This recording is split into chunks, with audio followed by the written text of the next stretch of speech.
मगर 30 से ज़्यादा MP यहाँ पर मौजूद नहीं है। मैडम, पहले तो मैं वज़ीर आज़म की इस बात की मजम्मत करता हूँ और उनको बताना चाहूँगा कि जिना के बारे में उन्होंने जो कहा था, हम तो जिना के सख्त मुखालिफ है, इसलिए भारत को अपना वतन माने, मगर 42 में आपके प्यारे वीर और जिना की पार्टी ने नॉर्थ वेस्ट फ्रंटियर, सिंध और बंगाल में मिलकर हुकूमत चलाई और उस हुकूमत ने 1.5 लाख हिंदू और मुसलमानों को अंग्रेजों की फौज में शामिल कराया ताकि वो लड़े। तो किसी शायर ने अच्छा कहा था वजीर आजम के बारे में कि फरेब देकर जमाने को पारसा ना बनिए, इन्हें कहो कि वो बंदा बने खुदा ना बने, अमीर शहर यही चाहता या हजरत कि हमारी चीख गले में रहे सदा ना बने। दूसरी बात मैडम, हमारे वजीर दिफा जनाब राजनाथ सिंह साहब ने बड़ा ही अजीब व गरीब और तकलीफ दे बात कही उम्मुल मोमिनीन के बारे में और उम्मुल किताब के बारे में। उम्मुल मोमिनीन उनको कहते हैं जो हमारे प्रॉफिट मोहम्मद सल्लल्लाहु अलैहि वसल्लम की वाइफ हैं, वो हम तमाम मुसलमानों की माँ, हम उनको तस्वुर करते हैं, मगर हम उनकी इबादत नहीं करते, हम अपनी माँ की इबादत नहीं करते। उम्मुल किताब कुरान है, हम कुरान की इबादत नहीं करते, कुरान अल्लाह का भिजावा कलाम है।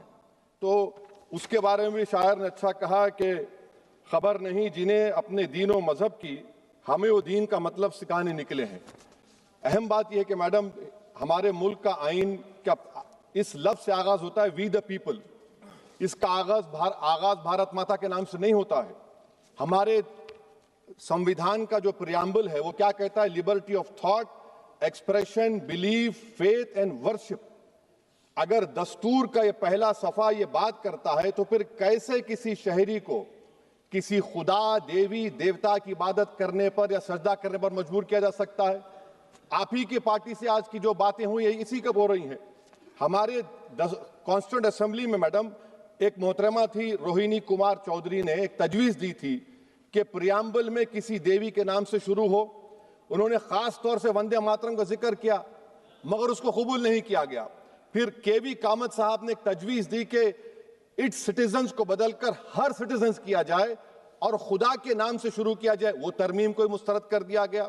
हमारे संविधान का उसूल यह है कि भारत क्या है, उसकी अवाम है, अवामी कानून की मुसन्निफ है, अवाम की मर्जी से सबसे बालातर है, अवामी हाकिम है। मुल्क किसी खुदा, देवी, देवता, मजहबी इलामत के नाम से नहीं चलता, ना मुल्क किसी एक मजहब की मिल्कियत है। इसीलिए बाबा साहब अम्बेडकर ने क्या कहा था, उन्होंने मदर इंडिया के नजरिए को मुस्तरद किया। बाबा साहब ने एक नई इस्तिलाह वजह कर दी और कहा कि भिक्षित भारत, ये बाबा साहब अम्बेडकर ने कहा। अब मैडम, अगर मजहबी आजादी इस आइन का बुनियादी उसूल है तो सवाल ये पैदा होता है कि उस वक्त हमारे जो कॉन्स्टिट्यूंट असेंबली के प्रेसिडेंट थे जनाब राजेंद्र प्रसाद साहब ने किस बुनियाद पर वंदे मातरम को कौमी तराना करार दिया? ना तो कोई सेक्यूर रेजोल्यूशन है इसके बारे में। मैडम, मैं आपको बताना चाहूंगा कि जुडिशरी क्या कहती है। बीजू इमैनुअल केस है 1986 का, जिसमें जिहोवा विटनेस ने कहा कि मैं नेशनल एंथम के वक्त खड़े रहूंगी, पढ़ूंगी नहीं। सुप्रीम कोर्ट ने कहा कि उसने कोई गुनाह नहीं किया।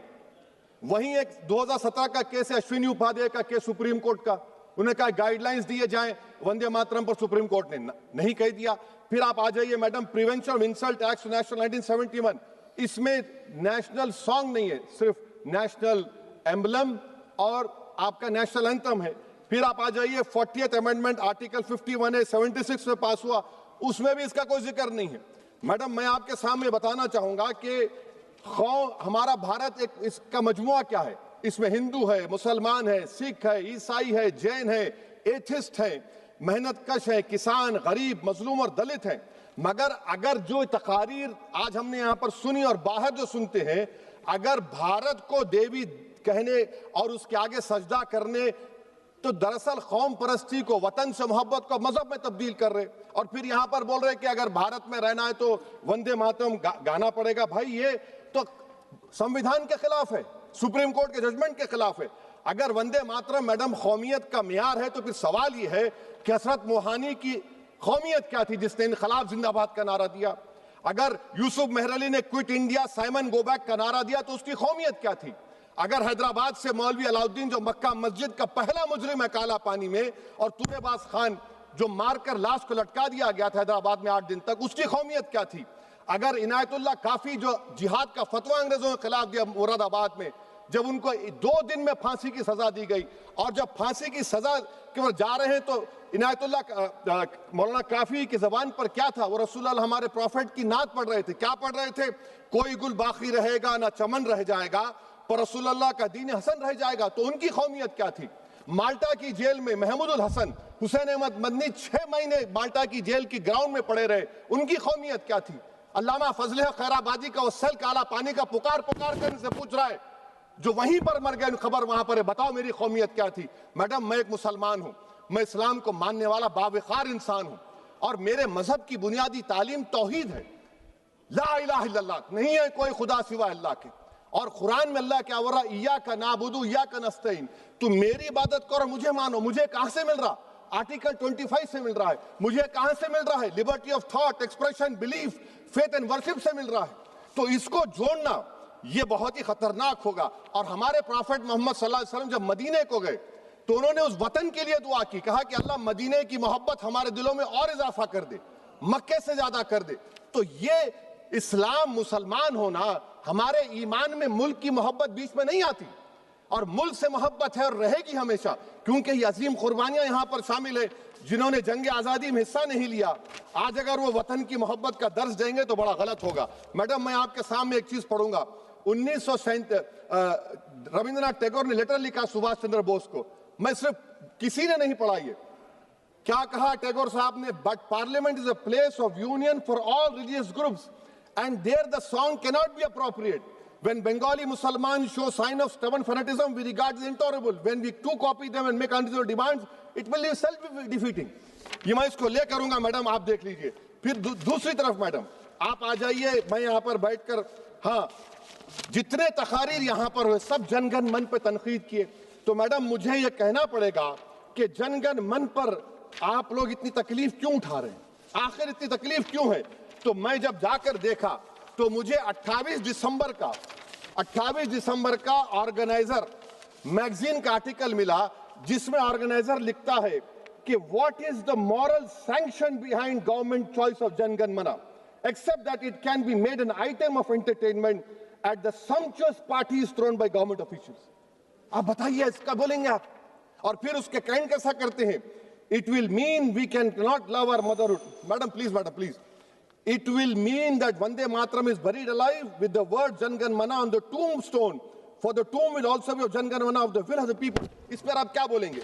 मैडम, मैं आपको ये बताना चाह रहा हूं कि वतन की मोहब्बत हमारे लिए बहुत अहम है, मगर ये बताइए हमको कि अभी मैडम यहाँ पर आनंद मठ के बारे में बहुत कुछ कहा गया। मैं सिर्फ 2 मिसालें आपको देता हूं। आनंद मठ के पेज नंबर 70 और 80 को पढ़ लीजिए। इसके बाद सनातन जहां मुसलमानों के घर पाते थे, इन्हें आग लगा देते थे। आप पेज नंबर 98 पढ़िए। हमें सिर्फ इन मुसलमानों को जड़ से खत्म करना है, क्योंकि खुदा के दुश्मन बन चुके हैं। फिर आप पेज नंबर 115-16 दीजिए। फिर मुख्तलिफ इलाकों में मुसलमानों को सजा देने के लिए भेजे जाते, जहां मुसलमान आबादी नजर आती जला दिया जाता। फिर आप देख लीजिए मैडम, सफे नंबर 120 पेज 120, बंकिम लिखते हैं कि सनातियों को मालूम नहीं था कि अंग्रेज हिंदुस्तान को निजात दिलाने वाले हैं। ये आप क्यों कर रहे हैं? अब आप मैडम, मैं आपको पेपर्स दे कर दूंगा। मैडम, भारत में हमारी आजादी इसलिए आई और बरकरार रही कि हमने मुल्क और मजहब को एक चीज नहीं बनाया। हमने ऐलान किया कि हमारी मुल्क मुख्तलिफ तबकात मज़ाहिब पर मुश्तमिल है। हमारे मुश्तरका तकदीर हमारी कौमियत का सरचश्मा है। यह खास जबान, सखावत, मजहब नहीं है। अगर वंदे मातरम का मतन कौम और मजहब को एक बना देता है, अगर हम इसे टेस्ट बनाते हैं वफादारी का, तो फिर मान लीजिए कि यह गांधी, अंबेडकर, टैगोर, बोस और लाखों आजादी के सिपाहियों की सोच को छोड़कर गोडसे की सोच की हिंदू कौमी परस्ताना, मैडम खत्म कर रहा हूं, कौमी हिंदू कौम परस्ताना को अख्तियार करेंगे। मुझे वतन से बेइंतहा मोहब्बत है मैडम, और इंशाल्लाह हमेशा रहेगी। मगर बावजूद इसके कि मेरी मस्जिद, मेरी इबादत गाह, मेरे कपड़े, मेरे कारोबार पर हमले होते, मगर मैं फिर भी कहता हूं कि वतन मेरा, हर वतन को हम छोड़कर नहीं जाएंगे। मगर हुब्बुल वतनी का क्या मुतालबा है?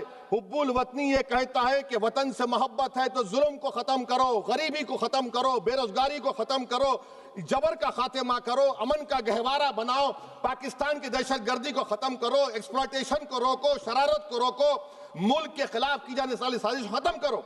मैडम, भारत एक चमन है जहां पर हर फूल को खिलना चाहिए, और अगर कोई इस फूल का, अगर पूरे फूल खिलेंगे तो उसकी खुशबू से ये वतन मौतर होगा, मगर अगर इस चमन का माली ये कहेगा कि एक ही फूल खिलेगा, तो मैं जिम्मेदारी के साथ कह रहा हूं, अगर एक ही फूल खिलेगा तो वो सहरा बन जाएगा और माली माली नहीं रहेगा, वो जल्लाद कहलाएगा। तो इसीलिए मैडम हम उम्मीद करते हैं कि हुकूमत इस पर जोर जबर ना करे। मेरा राइट है, यकीनन मैं जानता हूं कि आजादी के लड़ाई में वंदे मातरम का नारा था, मगर अगर आप इसको जबर करेंगे तो ये संविधान के खिलाफ है। वफादारी का सर्टिफिकेट हमसे मत लीजिए मैडम, खत्म कर रहा हूं, वफादारी का सर्टिफिकेट हमसे मत लीजिए। आपके बुजुर्गों के कोई एक किताब में लिख के क्या लिखा है बता दीजिए, कहां पर क्या लिखा हुआ है। तो मैं मैडम मैं इस शेर पर अपनी बात को खत्म कर रहा हूं मैडम, मैं इस शेर पर अपनी बात को खत्म कर रहा हूं मैडम, मैं अपनी बात को खत्म कर देता हूं मैडम, क्योंकि आप बहुत जल्दी में हैं। कि भारत जिंदाबाद, हिंदू मुसलमान जिंदाबाद, दलित जिंदाबाद, ईसाई जिंदाबाद, आदिवासी जिंदाबाद, जो किसी खुदा को नहीं मानते वो भी जिंदाबाद, और मैडम सब पिछड़ा सब आ गया इसमें। तो हम उम्मीद करते कि इस रूह को आप समझेंगे अगर आप सिर्फ अपनी आइडियोलॉजी को लेकर चलेंगे। और आखिर में मैडम, जनाब बंकिम चंद्रा साहब के बारे में मैं आपके सामने डॉक्यूमेंट लेकर रहा हूं कि उन्होंने बीए का एग्जाम पास नहीं किया था, 7 मार्क्स से फेल हो गए थे, ये भी रख रहा हूं। तो आप जिसको लिटरेरी जायंट बता रहे ये नहीं है। बहुत बहुत शुक्रिया। धन्यवाद सभापति महोदया। मैं इस सदन का ध्यान